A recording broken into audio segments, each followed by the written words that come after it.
What's up, ladies and gentlemen?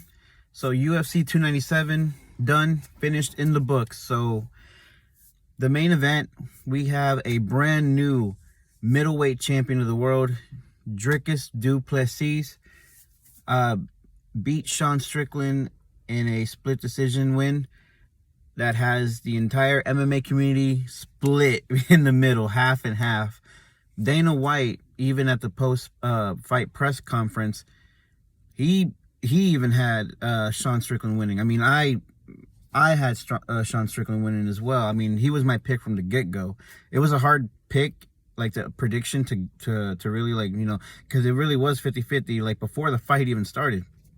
But Sean Strickland was my pick as well. So what I'm seeing a lot of is like Sean got round 1, 2, and 5, and then DDP got 3 and 4. However, you know, split decision, it can go either way. I mean, it was a really close fight. Good fight at that. Great fight. Just has everybody kind of just split down the middle right now. But nonetheless, congratulations to Dricus du Plessis. South Africa, you have a UFC world champion. So we most likely will be seeing, you know, more up-and-coming fighters coming out of that region. Most likely, maybe even an event sometime in the future in that region, in South Africa. I know Africa in general, the UFC and Dana White they want to go there. So having a South African champion, even more of a reason to push it further, you know? So the co-main event, we have a brand new women's bantamweight champion, Raquel Pennington, defeated Mayra Bueno Silva in a decision win. So with that fight, clearly, you know, Pennington had the edge in striking, and then clearly Bueno Silva had the advantage in the grappling. And so good fight nonetheless as well, and congratulations to Raquel Pennington on her championship win, her first championship. This was her second crack at the title. I think the first one came in 2018. So congratulations to her. So let's talk about something else as well before we start breaking down the fights, the main event a little bit here, because, man, can we talk about on the main card how the only fighter who had a finish was Neil Magny. Neil Magny was the only fighter on that on the main card to have a finish, TKO stoppage. And he came back because, like, I mean, the first 2 rounds, he was getting a bit lit up, of course, but he came back. Get a good comeback, finished the fight, and was the only fighter on the main card to get a finish. So congratulations to Neil Magny. Now, when it comes to the main event, they showed the scorecards, like, you know, so something that's always, like, something that just kind of, like, throws me off a bit. Like, I'm a huge fan of the sport.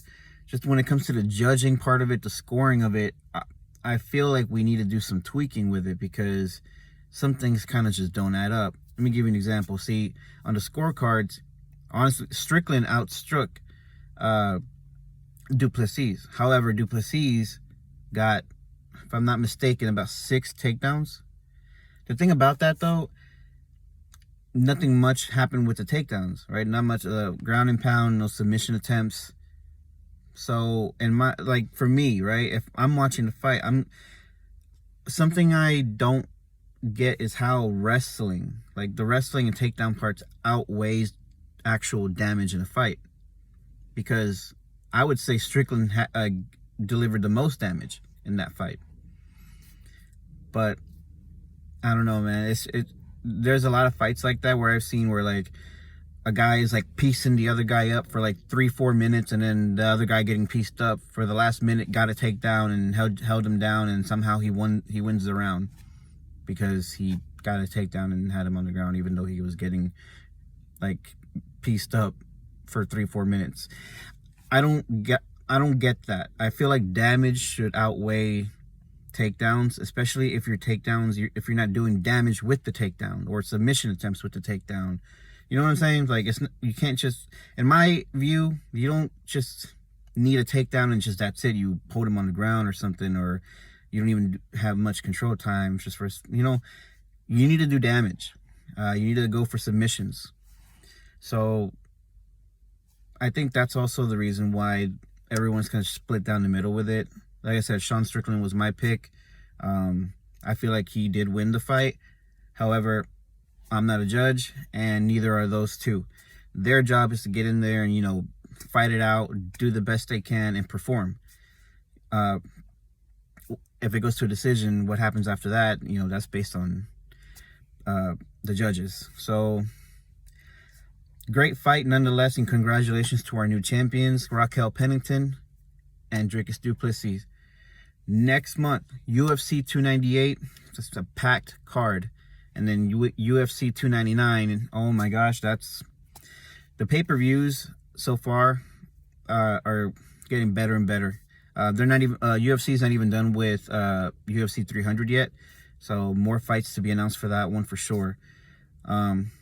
Till then, I guess it's just anticipation, just like, oh man, what's going on? But hope everybody enjoyed the fights last night, and we'll keep talking.